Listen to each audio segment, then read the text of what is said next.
지난 63년 금융노동자의 희생과 투쟁 정신으로 금융노조는 노동기본권 확보와 금융민주화를 위해 쉼없이 달려왔다.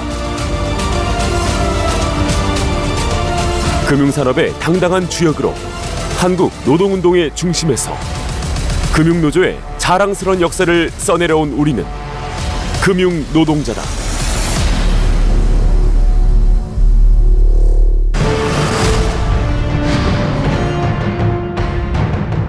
한국 경제 고도 성장의 출발점이었던 1960년대. 은행은 산업의 젖줄로, 금융노동자는 기업과 시민을 위해 묵묵히 자리를 지켰다. 1960년 4.19 혁명과 함께 대동한 조흥, 상업, 제일, 한일, 서울은행 노동조합은 7월 23일 전국은행 노동조합 연합회를 결성한다. 그러나 61년 5.16 군사 쿠데타 세력에 의해 강제 해산당했으며 8월 19일 산별체제인 전국금융노동조합으로 재출범했다. 노동탄압이 극심했던 6, 70년대. 금융노조는 70년 3월 중앙노사협의회를 설치해 전국은행의 단체교섭을 일원화하는 등 금융노동자의 노동기본권 확보와 금융민주화에 매진하였다.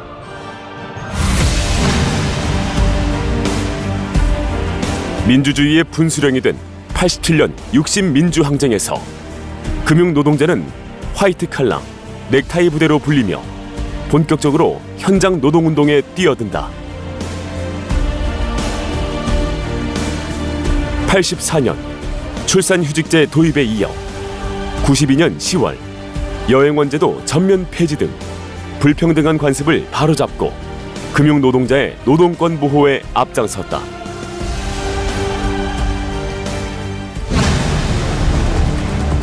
97년 12월 IMF 사태로 최악의 위기에 직면한 금융노동자는 일터와 생존권을 지키기 위해 거리로 나왔다. 98년 9월 29일 제일, 서울은행 등 9개 은행노조 중심으로 금융노동운동 사상 첫 총파업을 벌였으나 구조조정의 칼날에 많은 은행원들이 일자리를 잃었다. 2000년 3월 한국노총 최초의 산업별 노동조합인 전국금융산업노동조합이 출범한 가운데 7월 정부의 강제적 구조조정과 관치금융에 다시 총파업에 돌입한다. 6만 5천여 금융노동자는 일치 단결해 총파업 투쟁을 전개했으며 끈질긴 노정교섭 끝에 정부 주도의 강제 합병 금지를 극적으로 관철시켰다. 그러나 노정 합의는 지켜지지 않았으며 금융노동자는 정부의 강제적 구조조정에 투쟁을 멈출 수 없었다.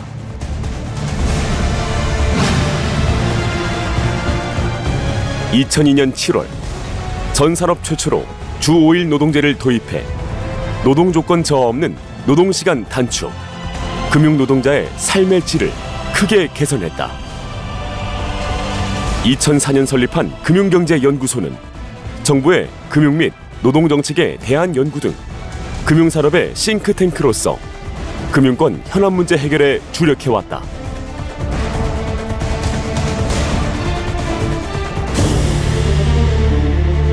악몽과 같았던 이명박, 박근혜 보수정권 9년. 금융노동자는 일치 단결된 총투쟁으로 MB의 메가뱅크 야욕을 막아내고 공공금융기관 신입직원 초임 20% 일괄 삭감을 원상 회복시켰다.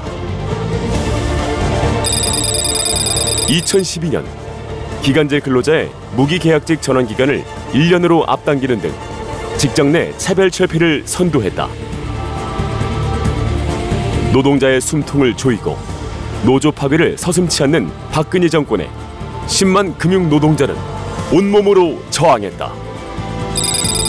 2014년 9월 총파업에 돌입해 관치금융의 주범인 낙하산 인사를 퇴출시켰으며 2016년 박근혜 정부의 강제적 성과연봉제 도입에 맞서 다시 총파업을 벌여 성과주의 확산을 저지하고 위기의 금융산업을 지켜낸다. 2017년 강한 투쟁으로 박근혜 정권에 의해 파괴된 산별교섭법원을 쟁취했으며 여성위원회를 출범, 위켄엔드 운동 등 여성 권익 향상과 성평등 실현에 앞장서 왔다.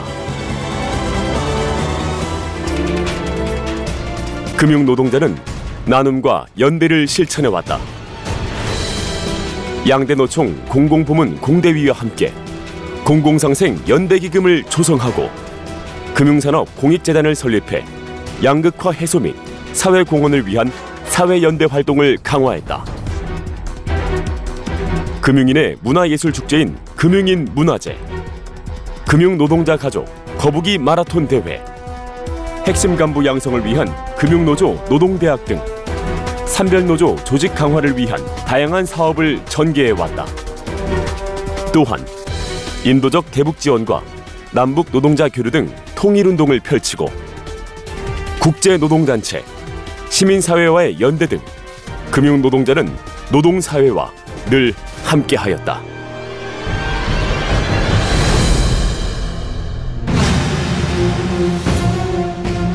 격변의 한복판에서 출범한 26대 박홍배 집행부는 금융노동자의 삶을 바꾸고 혁신하는 새로운 노동운동을 전개한다.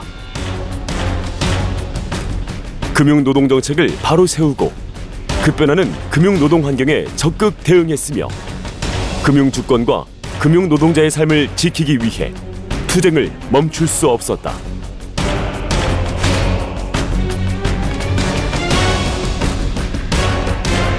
칠천 금융사업장, 동시 1인 시위 전개 등 유례없는 투쟁으로 금융노동자의 권리 확보에 전력을 다했다.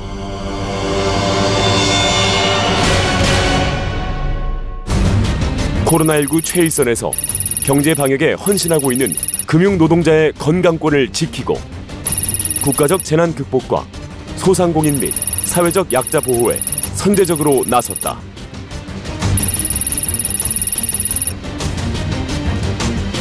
노동 존중 사회와 친노동, 친금융을 위한 노동자 정치 세력화를 강화했으며 전자금융거래법 개혁을 막아내어 금융소비자와 금융노동자의 권리를 지켜냈다. 혁신도 규제 완화도 아닙니다.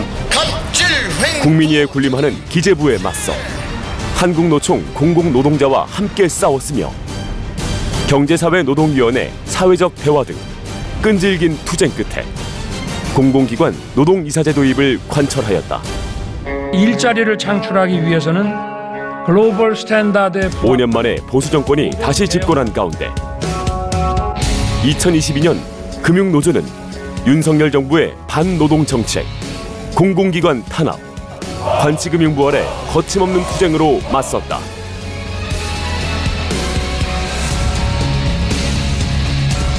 정파 투쟁 반드시 승리합시다. 투쟁! 9월 16일 서울 심장부를 점령한 금융노조는 6년 만에 총파업 전선에 우뚝 섰으며 코로나19로 인한 어려운 상황에서도 10만 금융노동자의 강고한 투쟁으로 값진 승리를 쟁취하였다.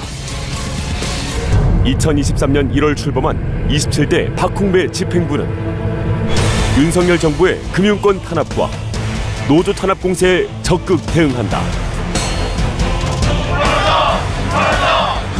민주노총 사무금융노조와 연대해 관치금융 분쇄, 금융공공성 사수를 위한 공동투쟁을 벌였으며 양대노총 공공부문 공동대책위원회와 함께 윤석열 정부의 반공공, 비민주적 공공기관 정책에 맞서 총력 투쟁을 펼치고 있다.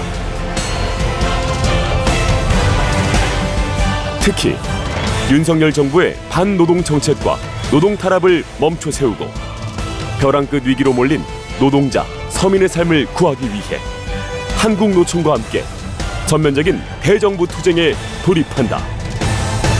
노동자가 이기다! 윤석열이 이기다! 어디 한번 붙어봅시다! 네!